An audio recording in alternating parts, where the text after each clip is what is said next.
ছুটির দিন মানেই জমিয়ে রান্নাবান্না। সারা সপ্তাহের ক্লান্তি মেটাতে সপ্তাহান্তে স্পেশাল কিছু রেসিপি তো আমাদের সকলের বাড়িতেই হয়ে থাকে। সেই মতন ছুটির দিনে আমাদের বাড়িতেও জমিয়ে রান্নাবান্না হয়েছিল। প্রথমে ছিল মাছের ডিমের একটা নতুন রেসিপি। মাছের ডিমটাকে পেঁয়াজ লঙ্কা দিয়ে ভালো করে মেখে কলা পাতায় মুড়িয়ে ভাপিয়ে নেওয়া হয়েছিল। তারপর সেটাকে ছোট ছোট টুকরো করে কেটে ভেজে নেওয়া হয়েছিল, দেখতেই পাচ্ছ। তারপর সেটা দিয়ে হয়েছিল এরকম একটা কারি, যেটা খেতে কিন্তু দারুণ ছিল।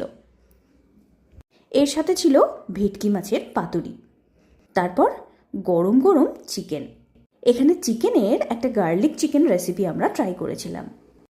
এটা খেতে কিন্তু দারুণ টেস্টি। তো এই ছিল আমাদের লাঞ্চ মেনু। আর জমিয়ে খাওয়া দাওয়া শেষে ছিল ঠান্ডা ঠান্ডা কোল্ড ড্রিঙ্কস। তো এই ছিল আজকের আমার ভিডিও। কেমন লাগলো জানাতে ভুলো না।